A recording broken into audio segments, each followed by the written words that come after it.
हाँ जी बेटा जी, नमस्ते। क्या हाल चाल आपके? देखो बेटा, आज इसके उदाहरण करते हैं। ठीक है भाई।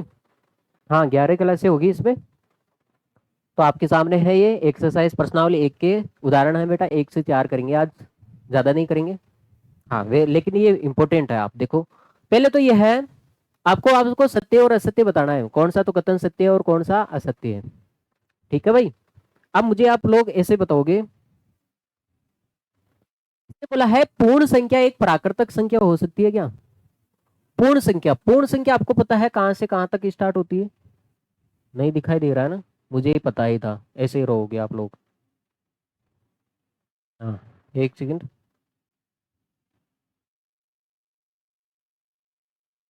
होना चाहिए पूर्ण संख्या। पूर्ण संख्या 0, 1, 2, 3 ये अनंत तक जाती है।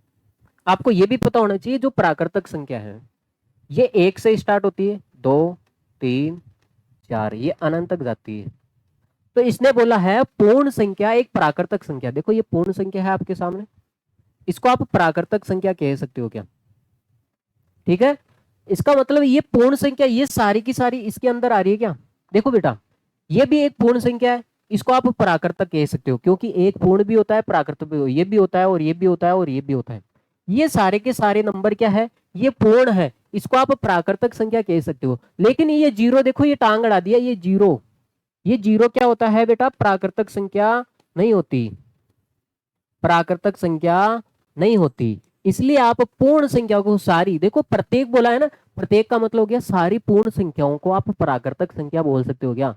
तो आप ऐसे देख लो, ये पूर्ण संख्या है, ये इधर लिख दो, ये प्राकृतिक संख्या है, प्राकृतिक संख्या। तो आप ये देखो, ये सारे के सारे नंबर इसके अंदर आते हैं क्या? नहीं आते। देखो ये जीरो है ना, ये जीरो, ये देखो ये हरामखोर नहीं आता, और सारे के सारे नंबर आते हैं। इसलिए ये कथन क्या हो जाएगा बेटा? असत्य हो जाएगा। आगे बस बात समझे? वैसे पढ़ रखा है हमने, पहले ही पढ़ लिया था ये। देखो आप, हाँ, अब इसने बोला है प्रत्येक पूर्णांक एक परमेय संख्या होती है। अब आपको पता होना चाहिए पूर्णांक संख्या, जो ये पूर्णांक संख्या है आपको ये पता होना चाहिए, माइनस के अनंत से लेके -3, -2, -1, 0, 1, 2, 3, 4, क्या ये पूर्णांक संख्या है? भाई इंटीजर नंबर है। इंटीजर नंबर को आप क्या कर सकते हो बेटा? परमेय संख्या बोल सकते हो क्या? क्या हुआ, रिफ्लेक्शन आ रहा है? देखो दी, लाइट ज्यादा हो रही है, फर्क यही है। हम्म। देखो देखिए बेटा, इसने बोला है जो ये पूर्णांक संख्या है, इंटीजर नंबर, आप इसको परमेय संख्या आप कह सकते हो क्या? हाँ, एक सेकंड बेटा जी, लाइट कम कर देते हैं हम, फिर भी लाइट ज्यादा हो रही है। एक सेकंड बेटा, आप रुकोगे? इस समस्या का सॉल्यूशन है हमारे पास। देखो, अब सही है। तो इसने बोला है जितने भी पूर्णांक नंबर है, क्या आप इसको परमेय संख्या कह सकते हो क्या? भाई परमेय संख्या ही होती है, क्योंकि आप देखो सभी के भाग में कुछ भी नहीं है तो आप एक लगा सकते हो।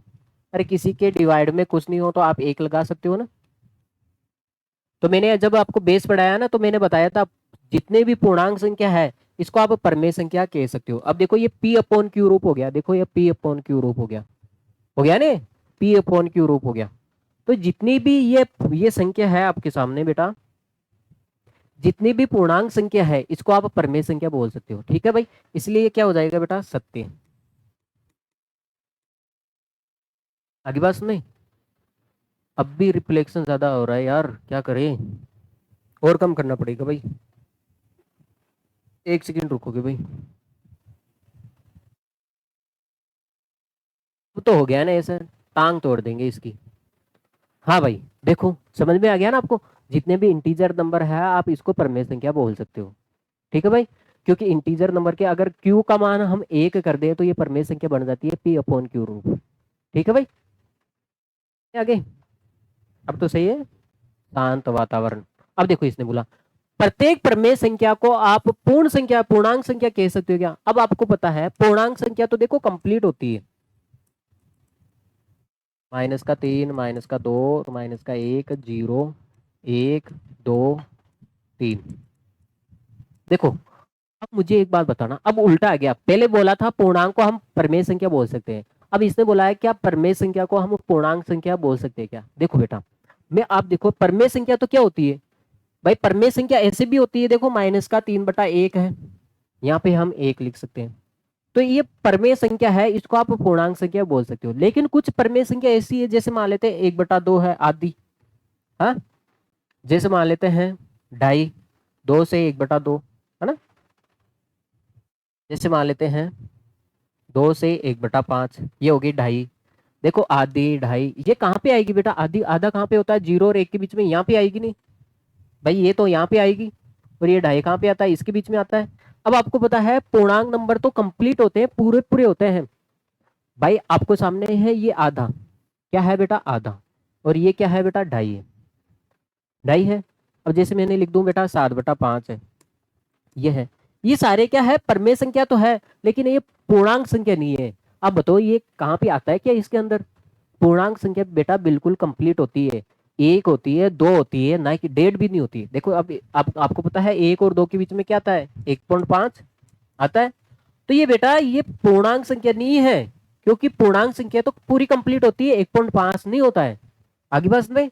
तो इसलिए क्या हो जाएगा बेटा, असत्य हो जाएगा, इसलिए क्या हो जाएगा बेटा, असत्य हो जाएगा, क्योंकि ये सारे प्राणी इसके अंदर नहीं आते, आगे बस में, तो इसलिए ये असत्य हो गया, फॉल्स हो गया भाई। आगे देखो, अगला सवाल देखो। हाँ, अब इसने बोला है 1 और 2 के बीच में 5 परमेय संख्या लिखनी है। देखो बचपन से लिख के आते हो, और ये 7th क्लास का सवाल है, पढ़ के आए हो तो। इसने बोला है 1 है और 2 है, इसके बीच में 5 परमेय संख्या लिखनी है। अब मुझे एक बात बताओ, अभी तो 1 और 2 के बीच में कोई संख्या दिखाई दे रही है क्या, नहीं दिखाई दे रही है। अब पहले तो आप एक काम करो बेटा, किसी के भाग में कुछ ना हो तो आप 1 लिख सकते हो, पहले इसको तो परमेय संख्या बना दो, बना दिया। अब देखो बेटा 5 परमेय संख्या है, तो आप क्या करोगे, इसको 6 से गुणा करो, ऊपर नीचे 6 से गुणा करोगे ना, तब आपको 5 परमेय संख्या मिलेगी। हमने सवाल कर रखे हैं पहले भी, इसको हम क्या कर रहे हैं बेटा जी, ऊपर नीचे 6 से गुणा कर रहे हैं। इधर भी देखो 6 से गुणा कर रहे हैं, तो 6 का ही भाग लगा रहे हैं, तो ये कुछ फर्क थोड़ी पड़ेगा।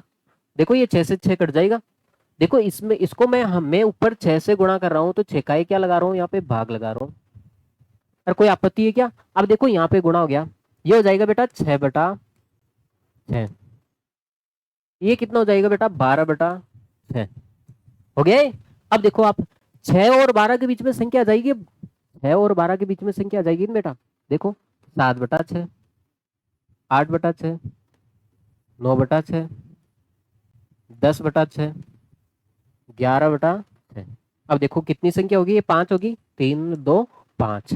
अब मुझे एक बात बताओ, इसने तो 5 परमेय संख्या पूछी, अगर आपसे 10 परमेय संख्या पूछ ले तो आप क्या करना, उसको 11 से गुणा कर देना, क्योंकि 6 से गुणा करोगे तब इसके बीच में 5 ही संख्या मिलेगी, आगे बात में। हाँ, अब आपसे 10 परमेय संख्या पूछ ले, तो आपको क्या करना है, 10 से ज्यादा गुणा करना है। आप 11 से भी गुणा कर सकते हो, इसको ऊपर नीचे 12 से भी कर सकते हो, ठीक है भाई। हाँ चलो भाई, चलिए आगे देखो, अगला सवाल देखो आप लोग। हाँ, वेरी मोस्ट इंपोर्टेंट सवाल है बेटा, संख्या रेखा पर आपको √2 को क्या करना है, निरूपित करना है, प्रदर्शित करना है।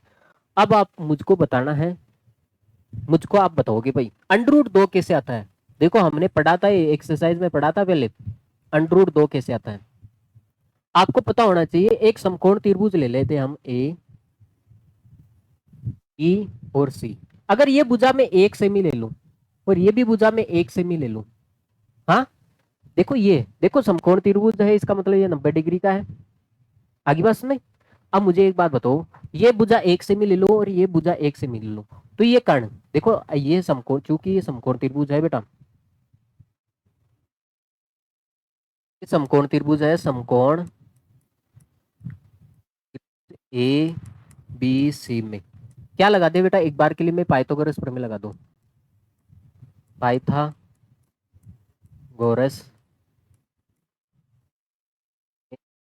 ठीक है। क्या होती है पाइथागोरस प्रमेय, आपको पता होगा, कर्ण स्क्वायर आधार स्क्वायर प्लस लंब स्क्वायर। कर्ण कौन सा है, देखो कर्ण ये होता है, ये कर्ण होता है बेटा, AC लिख देता हूं मैं, AC की स्क्वायर। आधार कौन सा है ये, देखो नीचे बेस, बेस। और ये हो गया लंब, परपेंडिकुलर। लंब का मतलब हो गया बेटा लंबवत, लंब का मतलब लंबवत होता है L। तो ये कितना है बेटा, AB है, तो ये AB का स्क्वायर। अब मान रख दो यहाँ पे बेटा, AC स्क्वायर। BC का मान कितना है 1, और AB का मान भी कितना है 1। अरे बेटा BC का मान कितना है 1 है, देखो BC का मान 1 से मी, इसका स्क्वायर करना है, देखो स्क्वायर लगा रखा है, प्लस AB का मान भी कितना है 1, AB की जगह आप 1 लिख दो और इसका स्क्वायर लगा दो। अब आपको ये पता होना चाहिए बेटा, एक का स्क्वायर कितना होता है, एक ही होता है, और इस एक का स्क्वायर भी एक होगा। तो ये हो जाएगा बेटा AC बराबर, AC स्क्वायर बराबर कितना हो जाएगा बेटा 2। हमें तो AC का मान चाहिए, ये स्क्वायर को हटाएंगे, स्क्वायर को हटाएंगे तो क्या आ जाएगा बेटा √2। स्क्वायर को हटाएंगे तो इधर क्या लग जाएगा बेटा, √, लग जाएगा, है ना। तो अब आपको पता है √2 आ गया, मतलब ये लंबाई कितनी आ जाएगी बेटा, √2 आ जाएगी। आगे बात में, तो √2 लाने के लिए आपको क्या क्या करना पड़ेगा, ये भुजा 1 सेमी रखनी है और ये भुजा 1 सेमी रखनी है, तब जाके आपको ये √2 मिलेगा। ये जो लंबाई है, ये लंबाई √2 आ जाएगी, ठीक है भाई। अब देखो बेटा, देखो आप अब क्या कर रहे हैं बेटा, हम इसका निर्माण करेंगे समकोण त्रिभुज का।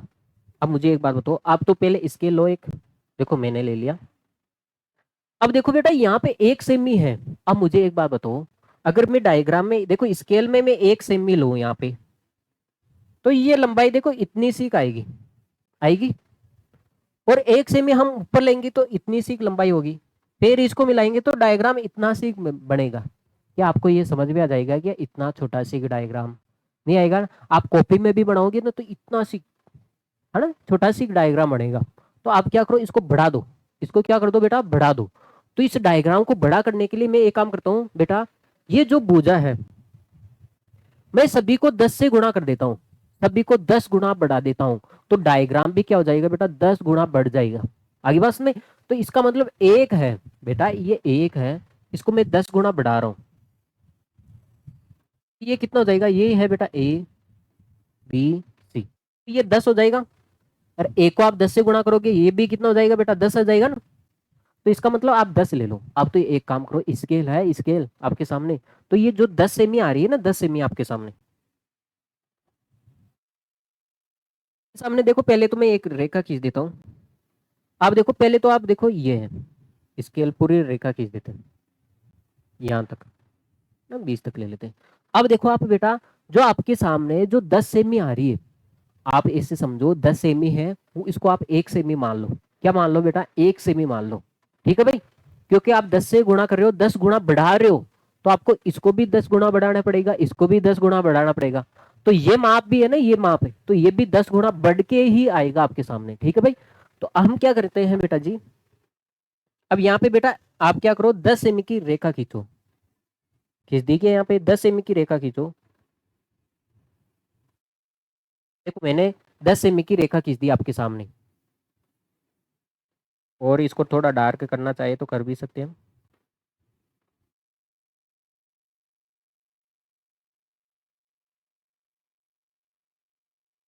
हाँ बेटा, आप 10 सेमी की रेखा खींचो। आप देखो मैं खींच रहा हूँ आपके सामने, 10 सेमी की रेखा खींच दी हमने, ठीक है भाई। हाँ, तो आपके सामने ये हो गया बेटा, ये हो गया बेटा सी, ये पॉइंट सी हो गया, ये पॉइंट सी हो गया, और ये पॉइंट क्या हो गया बेटा बी, ये पॉइंट क्या हो गया बेटा बी हो गया। तो आपने देखो BC का तो निर्माण कर दिया, आपने BC का निर्माण कर दिया। अब क्या करना है, ये 90 डिग्री के, 90 डिग्री के ऊपर देखो, ये जो रेखा आ रही है, ये रेखा, ये BC के ऊपर क्या है, बिल्कुल लंबवत है। 90 डिग्री के ऊपर आपको एक रेखा खींचनी है, मतलब 90 डिग्री का कोण बढ़ाना है आपको। BC देखो B पे बढ़ाना है, पॉइंट कहाँ पे है बेटा, B है, B पे आपको एक 90 डिग्री की रेखा खींचनी है। तो 90 डिग्री की रेखा खींचने के लिए आप क्या करो बेटा, अपना ये चंदा लो भाई। आप क्या करो, ऐसे नहीं भाई, ऐसे चंदा लो भाई। ये जो 90 डिग्री है देखो, सही पिक्स आ रहा है 90 डिग्री। तो ये 90 डिग्री क्या करना है, आपको इस बी पॉइंट पे रखना है बेटा। आपके पास जो ये चंदा आता है, आपके पास ये जो चंदा है, ये पॉइंट है, ये पॉइंट कहाँ पे रखोगे बेटा, बी पे रखोगे। और ये जो रेखा है, ये जो बीसी रेखा है, वो इस सांधे की रेखा और इसके ऊपर आनी चाहिए, बीसी के ऊपर आनी चाहिए। ठीक है भाई, समझ में आ गया होगा। और बचपन में आपने खूब कोण खींचे होंगे।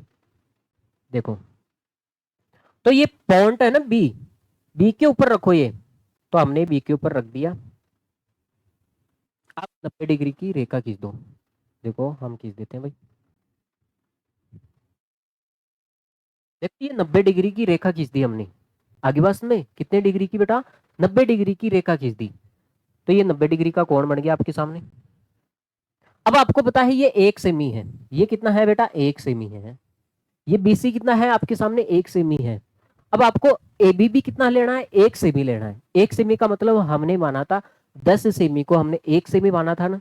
तो आप देखो आप, हाँ, तो यहाँ पे भी आप 1 सेमी रेखा खींचो भाई। ये हमें 1 सेमी लंबाई लेनी है, ज्यादा नहीं लेनी है, न कम लेनी है और न ज्यादा। ठीक है भाई, न तो हमें कंजूस बनना है न लालची बनना है भाई। 1 सेमी रेखा ही चाहिए हमें, ज्यादा नहीं चाहिए भाई। ठीक है भाई, 1 सेमी का मतलब हमने माना था बेटा 1 सेमी, हमने माना था बेटा 1 सेमी किसके बराबर माना था बेटा, 10 सेमी के बराबर माना था। ठीक है, जहां पे 1 आ रहा है वहां पे 10 ले लो, डायग्राम बड़ा बन जाएगा। तो वही है, देखो बात, हम रेखा खींच रहे हैं, 1 सेमी की रेखा खींच रहे हैं। 1 का मतलब कितना हो जाएगा बेटा, 10 हो जाएगा ना।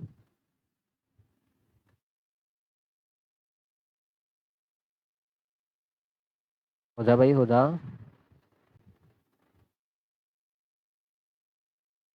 हाँ देखो, हमने 10 सेमी की, देखो फिक्स 10 सेमी की रेखा खींच दी हमने।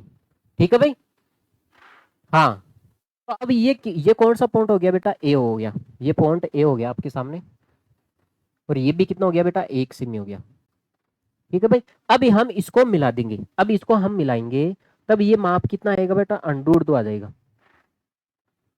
तब आप इसको यहाँ से पकड़ो, स्केल रखो यहाँ से, और यहाँ से इसको क्या कर दो बेटा, मिला दो। तो आप इसको मिला दोगे ना, तो ये जो माप आएगा ना बेटा, ये जो माप हो गया बेटा 1 सेमी, ये जो माप आएगा ये कितना आएगा बेटा, √2 आएगा। क्या आएगा बेटा, √2 आएगा। आगे बात समझ में। और आपको पता होना चाहिए √2 का मान कितना होता है, 1.4142, मतलब 1.4 होता है कुछ लगभग। ठीक है भाई, आप पहले इसको नोट कर लो, फिर हम आगे बढ़ते हैं भाई। पहले आप लोग इसको नोट कर लो भाई।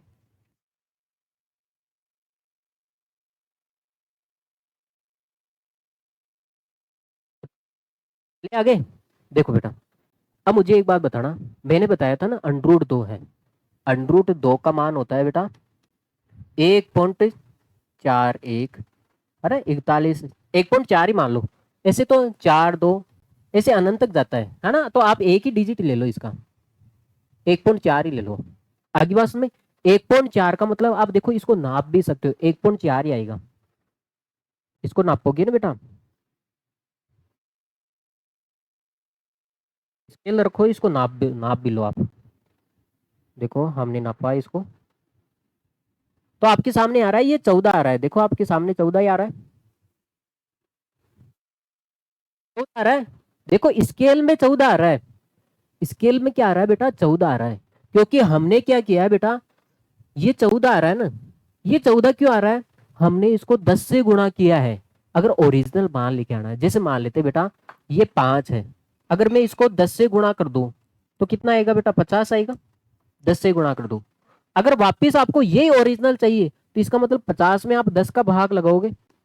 भाई 10 से गुणा किया है, पहले गुणा करके इसको जोड़ा है, तो इसको तोड़ना भी पड़ेगा ना भाई। देखो 5 को आपने 10 से गुणा किया तो 50 आया, अब 50 में आप वापिस 10 का भाग लगाओगे तो वापिस उसी ओरिजिनल वैल्यू पे आ जाएंगे ना। तो ये है बेटा, आपने देखो ये 14 क्या क्यों आया, क्योंकि आपने सभी को 10 से गुणा करके लिखा है। इसका मतलब है ये 10 गुणा माप आ रहा है। क्या आ रहा है, 10 गुणा माप आ रहा है। इसका मतलब है इसमें आपको 10 का भाग लगाएंगे तब क्या आ जाएगा, ओरिजिनल माप आ जाएगा ना बेटा। तो ये 10 का भाग लगाओगे, 10 का भाग लगाने का मतलब एक जीरो का भाग लगाना है, तो एक के बाद में पॉइंट लगा दो, 1.4। देखो ये आएगा आगे बस में।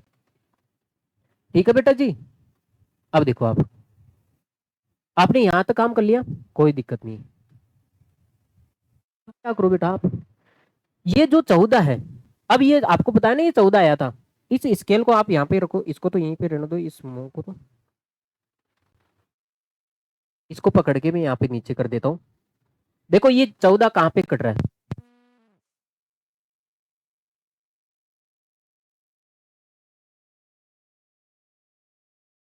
हाँ बेटा जी देखना जरा, बेटा लाइट चली गई थी, ठीक है भाई। हाँ क्या करे भाई, परेशानी है। अब आपको पता है ये लंबाई कितनी आई थी बेटा, अब आपको पता है √2 का मान कितना होता है, 1.4 होता है।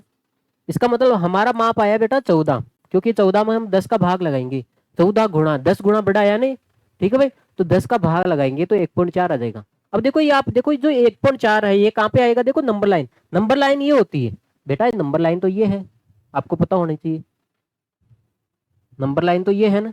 तो आप देखो यहाँ पे, देखो ये 14 आ रहा है ना, 14 14 का मतलब 1.4 ही है। देखो बेटा यहाँ पे जो 14 आ रहा है ना आपके सामने 14, देखो आप लोग, तो 14 आ रहा है, 14 के ऊपर आप क्या लगा दो बेटा, डेस लगा दो। तो ये जो माप होगा ना, ये जो माप, यह होगा बेटा आपके सामने √2 का मान, √2, क्योंकि यहाँ पे हो गया बेटा 0, यहाँ पे 0 हो गया, और ये बी कहाँ पे हो गया 1, तो ये कितना हो जाएगा √2। आगे पास में, अरे ठीक है भाई, 0 हो गया और ये 1 हो गया, संख्या रेखा है, देखो ये नंबर लाइन है, यहाँ पे तो 0 हो गया, यहाँ पे 1 हो जाएगा, तो यहाँ पे कितना हो जाएगा बेटा √2, मतलब 1 से थोड़ा सी ज्यादा आ रहा है, ये 1.4 आ रहा है, ठीक है भाई। आगे बस में, और आप 2 भी लिख सकते हो, 2 का मतलब कितना हो जाएगा 20 हो जाएगा, 20 आ जाएगा क्या, यहाँ पे आना तो चाहिए भाई। अगला माप भी लिख सकते हो आप, आपको पता है यहाँ पे 0 हो गया, 10 पे 1 होगा, तो 20 पे कितना हो जाएगा बेटा 2 हो जाएगा, 20 आ रहा है। यहाँ पे आप क्या लिख सकते हो बेटा, 2 लिख सकते हो यहाँ पे 2। अब आपको पता है 1 और 2 के बीच में कितना आ जाएगा, √2 आ जाएगा। आगे बात सुने, तो ये √2 का आपने संख्या रेखा पर दर्शा दिया, ये संख्या रेखा ये है बेटा, ये 0 से स्टार्ट हो रही है, देखो यहाँ तक जा रही है आगे तक, इसलिए बेटा अब आप इसको नोट कर लो, फिर हम आगे बढ़ते हैं, चलिए क्या बेटा। कभी कभार ऐसी टेक्निकल इश्यू आ जाती है ना, क्लास ऑटोमेटिक बंद हो जाती है, तो ये 10 सेकंड का अंतराल होता है, ठीक है भाई। लाइट चली जाती है तो आपको थोड़ा वेट कर लिया करो आप, ठीक है भाई। हम जरूर आएंगे, फिर से आएंगे, बार बार आएंगे। देखो बेटा अब आपको क्या करना है, देखो ये वेरी मोस्ट इंपॉर्टेंट सवाल है, √3 का संख्या रेखा पर निर्धारण करना है। अब आपको ये पता होना चाहिए बेटा √3 आता कैसे,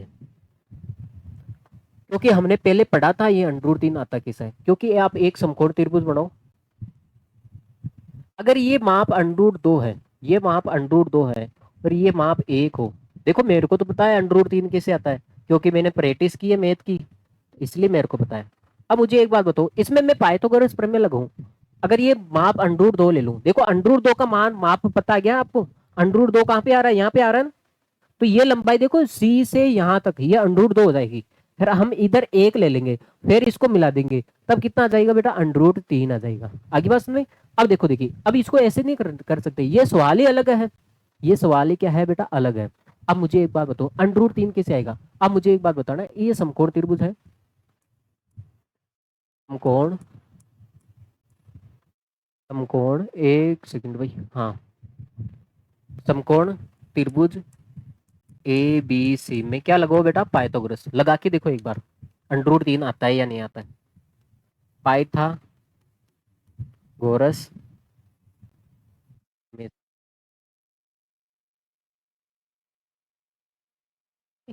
तो गोरस प्रमेय आपको पता होना चाहिए क्या होता है बेटा, कर्ण स्क्वायर, आधार स्क्वायर प्लस लंब स्क्वायर।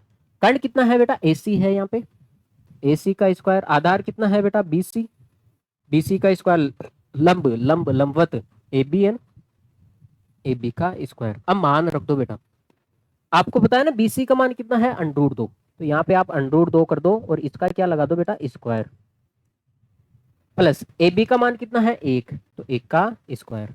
अब आपको ध्यान होना चाहिए बेटा, √ से स्क्वायर कट जाता है, ये √ है, इससे ये स्क्वायर कट जाएगा। आगे बात में, तो आपके सामने कितना बचा है बेटा AC² बराबर, यहाँ पे 2 बचा है, 2 ही बचा है, यहाँ पे 1 का स्क्वायर कितना होता है 1। अब मुझे एक बात बताना, AC² बराबर कितना आया बेटा 3। अब आपको पता है स्क्वायर को हटाएंगे, स्क्वायर को हटाएंगे तो कितना आ जाएगा बेटा √3, √ लग जाएगा बेटा, इधर से स्क्वायर हटाएंगे तो उधर क्या लग जाएगा √3 आ जाएगा। इसका मतलब है अगर आपको √3 चाहिए तो ये भुजा √2 लेके आओ और ये भुजा कितनी लेके आओ बेटा 1 लेके आओ। अब जाहिर सी बात है उस पिछले वाले सवाल को आप इसमें मिक्स नहीं कर सकते। अब आपको √2 लेके आना है, ठीक है भाई। अब ये माप √2 कैसे लेके आओगे? अब अभी निकाला आपने, √2 कैसे आता है ये ध्यान रखो आप। मुझे एक बात बताना, √2 कैसे आता है? ये तो हो गया बेटा, ये जो BC है ये हो गया C और ये हो गया B, और इसको हम दे देते हैं बेटा D ना O दे देते हैं, ठीक है भाई। ओ दे दे क्या? सही है भाई, ओ नाम दे देते हैं। अब आपको पता है √2 कैसे आता है? ये भुजा आप 1 से मिलोगे और ये भुजा आप 1 से मिलोगे, तब जाके √2 आएगा।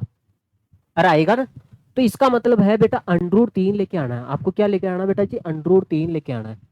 √3 लेके देखो, √3 को आपको संख्या रेखा पर दर्शाना है, तो √3 को संख्या रेखा पर दर्शाने के लिए पहले आपको √2 लेके आओ।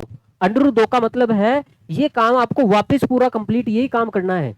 यहां तक जितना काम किया है ये वापस आपको यही काम करना है। पहले √2 लेके आओ भाई। √3 कब दर्शा पाओगे? जब आपके पास √2 होगा। अब √2 का मान माप आपको पता है क्या? नहीं है, उधर तो पता है लेकिन यहाँ पे थोड़ी ना। तो √2 लेके आओ। √2 कैसे आएगा आपको पता होना चाहिए। ये भुजा 1 सेमी और ये भुजा 1 सेमी, ठीक है भाई। तो देखो मैं आपके सामने डायग्राम बना देता हूँ। पहले हम √2 लेके आएंगे। √2 कैसे आएगा बेटा? ये भुजा 1 सेमी और ये भुजा 1 सेमी, तब जाके √2 आ जाएगा। थोड़ा इसको ढंग से बना देते हैं भाई, आपको थोड़ा समझने में दिक्कत आए तो।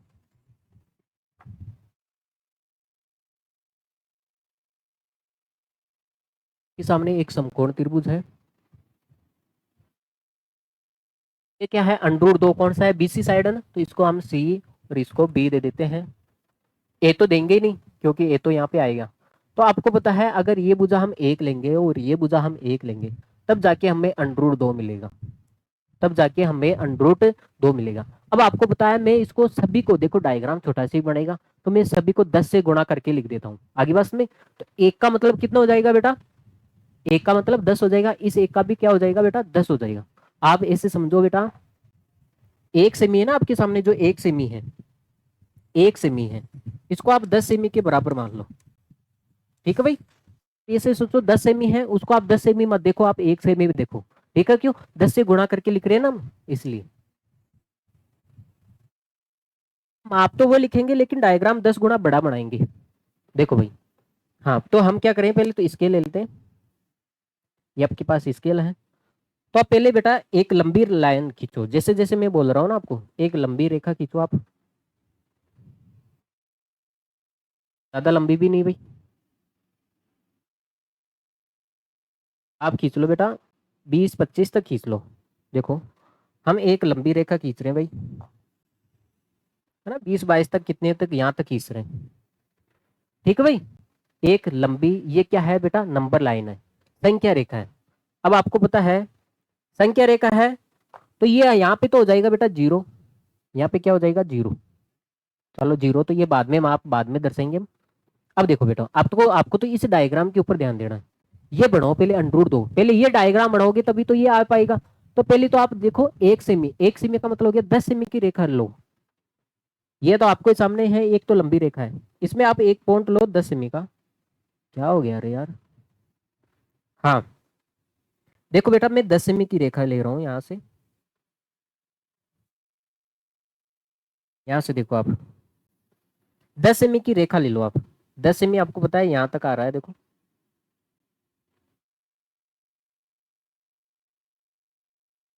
10 सेमी की हमने ले लिया। इसका मतलब क्या हो गया? ये हो गया बेटा कौन सा पॉइंट? सी। ये पॉइंट तो बेटा सी हो गया, और ये क्या हो गया बेटा? ओ हो गया। इसका मतलब ये 1 सेमी रेखा होगी। अब आपको पता है ये 90 डिग्री के ऊपर, आपको पता है ना, ये 90 डिग्री के ऊपर आपको ये रेखा खींचनी है। 90 डिग्री के ऊपर आपको ये रेखा खींचनी है। और अभी भी किया आपके सामने, अभी भी काम किया ये। तो 90 डिग्री के लिए आप ये लो, चांदा लो भाई। हाँ, क्या करो, ये जो 90 डिग्री है आ रहा है आपके सामने, जो चांदे का ये जो बीच में पॉइंट आ रहा है ना, ये बीच में पॉइंट है, ये आपके सामने, ये बीच में। तो इसको कहाँ पे रखना है बेटा? ओ पे रखना है। और चांदे की देखो ये जो लाइन है, ये लाइन, उसको आपको ओ सी से, इस ओ सी रेखा पे रखना है, ठीक है भाई। दो ध्यान देना आपको, दो बातों का। इसको ओ पे रखो। हाँ भाई, आपके सामने ये 90 डिग्री की रेखा खींच दी, इसको थोड़ी छोटी कर लेते हैं भाई। 90 डिग्री का है, आपने देखो ये 1 सेमी ले लिया और ये 90 डिग्री का कोण खींच दिया आपने, कोई आपत्ति है कि इसमें 90 डिग्री का कोण खींच दिया आपने। अब आपको क्या है, ओ सी तो एक आ गया, लेकिन ये भी आपको 1 सेमी लेनी है। अरे बेटा ये भी कितनी लेनी है आपको, 1 सेमी लेनी है, आगे बात में। अब देखो देखिए बेटा, 1 सेमी लोगे, 1 सेमी का मतलब 10, 1 सेमी का मतलब कितना हो जाएगा बेटा, 10 हो जाएगा।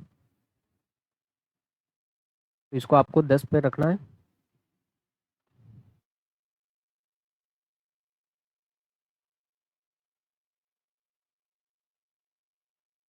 हाँ बेटा जी, आपको ये 1 सेमी लेना है, 1 सेमी का मतलब 10, ठीक है भाई, क्योंकि हमने 10 गुना डायग्राम बना रहे हैं, 10 ले लिया इसका।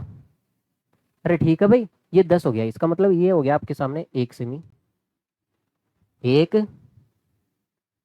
सेमी। अब आपको पता है, अब यहाँ पे भी एक है और यहाँ पे भी एक है, ये कौन सा पॉइंट हो गया बेटा, बी हो गया, ये पॉइंट कौन सा हो गया, बी। अब आपको पता है बी और सी को मिलाएंगे तब हमें √2 मिल जाएगा, तो हमें बी को और सी को मिला रहे हैं। तो ये जो माप आ रहा है ना, ये √2 का माप आ रहा है, ये किसका माप आ रहा है बेटा, √2। देखो ये √2 आ रहा है, आगे बस में। अब देखो बेटा जी, अब आपको क्या करना है, √2 तो आ गया, अब आपके सामने √2 है बी सी। देखो बी सी भुजा आ गया आपके सामने √2, आगे ये भुजा बी सी। अब आपको क्या करना है, बी सी भुजा पे एक लंब रेखा खींचनी है 1 सेमी की। देखो ये लंब रेखा कहाँ पे है, ये बी सी भुजा के ऊपर ही है, दिखाई दे रहा है ना आपको, जो बी सी भुजा है इसके ऊपर आपको लंब रेखा खींचनी है। तो लंब रेखा खींचने के लिए आप क्या करो, चांदा लो भाई, अरे इसको बी सी भुजा पे रखना है, आगे बस में। इसको कहाँ पे रखना है बेटा, बी सी भुजा पे, पहले इसको इधर कर देते भाई। 90 डिग्री का कहाँ है, ये रहा 90 डिग्री। इसको बेटा बी सी भुजा पे, पॉइंट बी पे रखो, ये जो चांदे का जो बीच वाला पॉइंट है इसको बी पे रखना है, क्योंकि 90 डिग्री कहाँ पे जा रहा है बेटा, बी से जा रहा है ना, बी पे आपको 90 डिग्री का कोण खींचना है, आगे बस में। और बी सी रेखा के ऊपर रखना है चांदा, जो ये जो चांदा है ना आपका, इसको आपको बी सी रेखा के ऊपर रखना है। देखो अभी रेखा के ऊपर नहीं आ रहा, देखो ये लाइन कहाँ पे जा रही है चांदे की, नहीं आ रही है ना, तो इसको बी सी रेखा के ऊपर रखना है। तो इसको थोड़ा नीचे कर लेते भाई, बी सी, भाई बी सी पे रखना है। देखो बी सी पे आ रही है, देखो ये रेखा बीसी पे आ रही है ना आपके सामने, तो हम 90 डिग्री का कोण खींच देते हैं, आपके सामने हम 90 डिग्री का कोण खींच देते हैं, 90 डिग्री का ये ना, तो हम बीसी रेखा पे 90 डिग्री का कोण खींच रहे हैं भाई। देखो ये 90 डिग्री का कोण हो गया आपके सामने।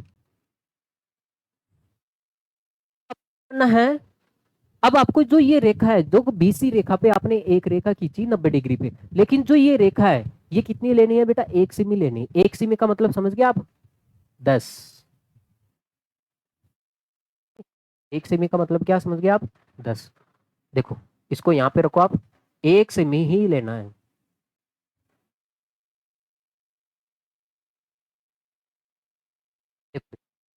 तो यहाँ पे रख रहा हूँ मैं, जहाँ पे 10 आ रहा है वहां पे रुक जाएंगे भाई।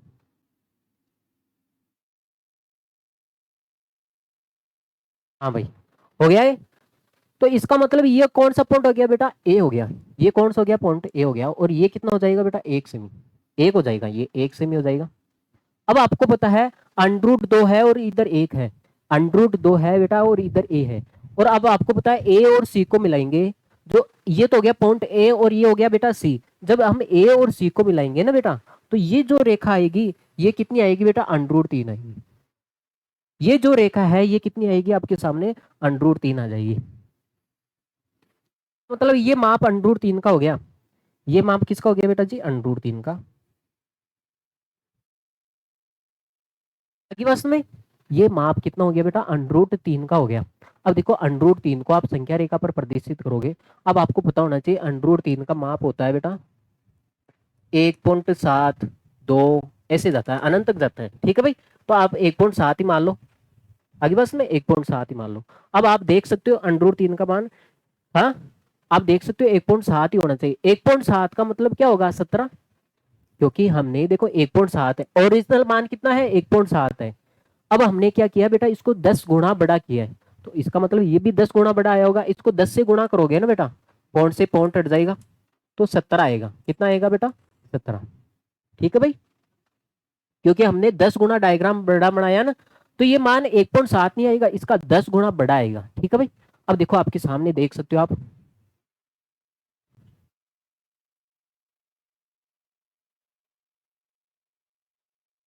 देख लो आप कितना आ रहा है आपके सामने। इसको थोड़ा लंबा कर देते हैं। देखो ये 17 आ रहा है ना, देखो लगभग 17 आ रहा है। अरे 17 आ रहा है ना ये आगे बस में। तो ये 17 क्यों आ रहा है बेटा? आप मुझे एक बात बताओ, ये 17 आ रहा है, ये 17 आ रहा है, और क्यों आ रहा है? क्योंकि हमने सभी को 10 गुना बड़ा किया है भाई। ये जो 1.7, ये क्यों क्यों आ रहा है बेटा? ये 10 गुना बड़ा करके आया है। देखो डायग्राम को हमने 10 गुना, देखो एक सेमी को हमने 10 माना है ना, एक सेमी को हमने 10 माना है, इसका मतलब ये 17 है, ये 10 गुना बड़ा होके आया है। अब अगर इसका ओरिजिनल मान चाहिए तो इसमें किसका भाग लगा दोगे बेटा? 10 का, 10 का भाग लगाओगी तो 1.7 आ जाएगा ना। आगे बात सुन। तो ये √3 का मान हो गया, ये √3। ठीक है भाई। अब जो ये देखो ये 17 आ रहा है, ये 17 आपको इस संख्या रेखा पर प्रदर्शित करना है। ठीक है भाई। तो ये जो 17 आ रहा है ना आपका, तो क्या करो, इस स्केल को वापिस रखो इसके ऊपर।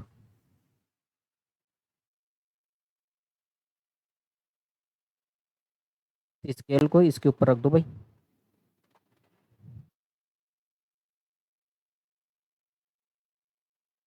जहाँ पे ये 17 आ रहा है ना बेटा, ये जो माप है ना, ये जो यहाँ से ए और सी का, ये माप माप लो आप स्केल से, या फिर आप प्रकार से भी माप सकते हो। यहाँ आपका प्रकार का नोक यहाँ पे रख दो बेटा, प्रकार का नोक यहाँ पे रख दो और पेंसिल यहाँ पे रख दो। आगे बस में ये चाप लो, और ये चाप जाके आप यहाँ पे काट दो। कहाँ पे कटेगा बेटा? ये यहाँ पे कटेगा। ठीक है भाई। यहाँ से आप एक चाप भरो, एक काम करो, एक चाप भरोगे ना, यहाँ पे पेंसिल रख दो। तो ये जो चाप है, जो बेटा ये जो चाप है आपका, ये जाके आपका यहाँ पे कटेगा। आगे बस में आप ऐसे भी कर सकते हो। आप क्या कर सकते हो बेटा, यहाँ पे एक चाप ले लो, अब प्रकार लो अपना। अब प्रकार को, आपका जो प्रकार का नोक है वो तो यहाँ पे रखो, और पेंसिल है यहाँ पे रखो, आप चाप काट दो यहाँ पे, तो ये 17 पे जाएगा। ठीक है भाई। आगे बस में यहाँ पे आपके सामने ये जो माप आया है, ये √3 का माप आया है, √3 का। आगे बस में ये तो हो गया बेटा जीरो, ये तो हो गया जीरो, और ये कितना हो जाएगा बेटा? यहाँ पे एक, यहाँ पे कितना हो जाएगा? एक। ये ओ है ना कि जीरो है भाई? ओ है भाई, OCB। ठीक है भाई। ये तो हो गया जीरो और ये हो गया एक। ठीक है भाई। देख लो आप, दो कहाँ पे हो जाएगा? दो हो जाएगा यहाँ पे। कहाँ पे होगा ये?